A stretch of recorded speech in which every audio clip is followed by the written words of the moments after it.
Well, it's that time of year again when retro computer enthusiasts like myself celebrate DOS under the December moniker, and I thought I'd try something a bit unconventional. Trying to run some DOS games on my Mac using Virtual PC, even though it was really only designed to run the odd PC application. Before we dive into that, let's take a step back. What exactly was Virtual PC? And we'll find out right after this message from PCBWay. A big thank you to PCBWay as always for continuing to support our channel. If you've got a project on the go, they make getting PCBs made really straightforward, but that's just the start. They also do 3D printing, CNC machining, sheet metal fabrication, and even injection molding if you want to take things further. It's all quick, affordable, and surprisingly easy. Check out their special Christmas offers too, running from the 28th of November to December 31st. Save up to 50% on standard PCB production with free purple, pink, or sexy matte black solder mask. Not into PCB production? Or what about a discount on their 3D printing services? There's a link in the description that'll give you a discount on this too, and I've used them 3 times now so can attest to their amazing quality. So if you're building something cool, check out PCBWay. Back in the day, Mac users had some surprisingly clever ways to run PC software on their machines. For those with deep pockets and who wanted closer to native performance, there were DOS compatibility cards. NuBus or PCI add-ins that essentially turned your Mac into a DOS-compatible machine. Apple offered several, and other companies like Orange PC gave users a fully functional DOS system without leaving their Macintosh desktop. But for the rest of us, the cheaper option was emulation, using programs like Insignia's Soft PC or Connectic's Virtual PC. Some Mac users turned to Virtual PC to run classic DOS programs like WordPerfect or Lotus 123. Essentially, they're fancy software called emulators that recreate a PC environment on the Macintosh, letting users run DOS and Windows software straight from their Mac desktop.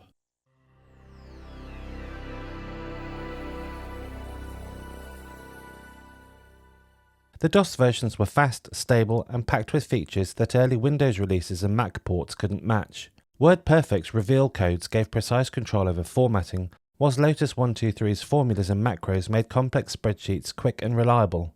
On the Mac, the native ports often felt clunky or incomplete, so running a trusted DOS version inside Virtual PC was actually the best way to get some serious work done. But this is all boring business stuff. Business. Numbers. Is this working? Yes. Yay! So let's try some popular DOS games, as well as some of my favourites on the Blue and White G3 using Virtual PC and see how we fare. Virtual PC came in different flavours. The ones I have here are version 4, and I've got Windows 98 and Windows ME. I have a fondness for version 4, as this is what I had all those years back. Now it was quite spendy, as it came bundled with a full copy of Windows, but you could get a cheaper version with PC DOS, and you could install your own copy of Windows or install Linux. Yeah. What we're actually going to do here is use version 6, which I downloaded from macintoshgarden.org. This is because in the version I had, you couldn't attach CD-ROM images such as ISOs to the VM, whereas you can in version 6, but the interface is almost identical. Now I've nothing against PC DOS, but I never used it. I was introduced to DOS with version 7 with Windows 95, but for this video we'll use MS-DOS 622. The first thing we need to do is create a new virtual machine and install MS-DOS, plus a couple of other nice to have features, like a CD-ROM driver, a mouse driver, and of course a sound driver.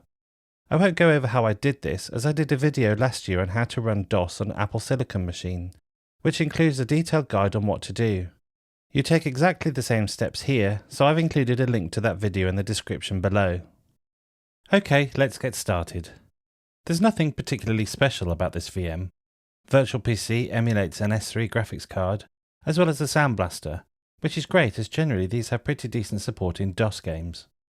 It still takes a while to boot, as you have to remember we're still running on spinning Rust here, and to be honest, swapping over to an SSD hasn't yielded much of a performance boost in the VM. The first one we're going to try is a nice and light game, which needs no introduction, Lemmings. Now it doesn't really matter what graphics option I choose on startup, none of them perform terribly well.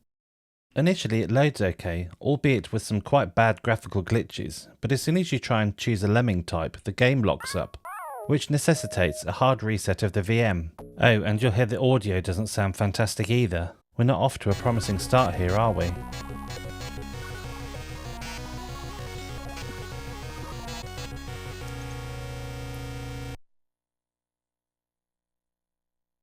Now, quite why you'd want to run SimCity 2000 in a virtual machine when there are native ports available, I don't know. But let's say that when you broached the subject of buying a copy of SimCity for the Mac, your father balked at the idea because he'd already bought a copy for the PC before. Not that that happened, we're talking purely hypothetically, aren't we? Well, it loads and runs, even in SVGA mode, which is nice. The performance is pretty decent, but we have that pesky unsynchronized music playing again. This seems to be a common thing here, and it's not the last we'll have heard of it. Heard. See what I did there?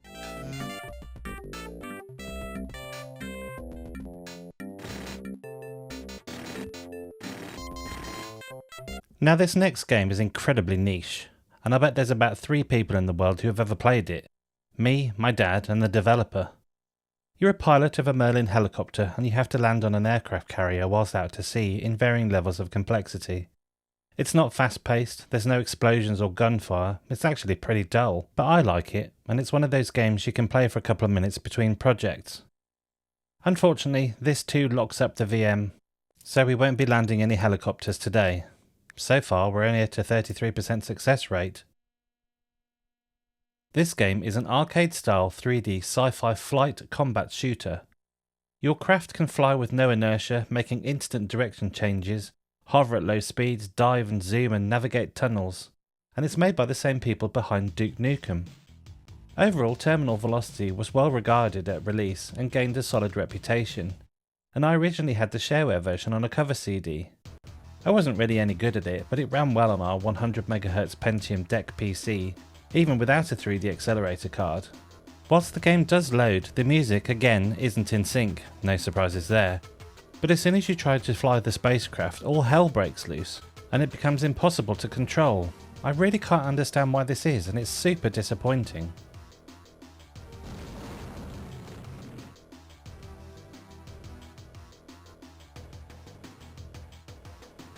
I like to try and run Doom on all of my devices to answer the age-old question, will it doom? And the answer here is yes. I mean, Doom runs on anything these days really, probably even your electric toothbrush. But it's nice to be able to answer the question about virtual PC, even if you have to caveat it with the audio's a bit rubbish.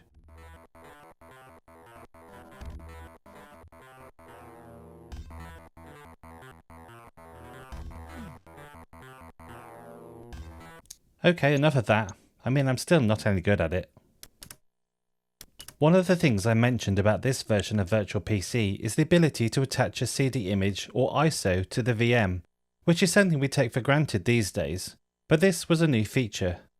So I made an image of my Transport Tycoon CD, and let's attach it and see about installing it. It's probably my favourite DOS game of all time. Now, I probably did something wrong here, but DOS was not happy and made me reboot.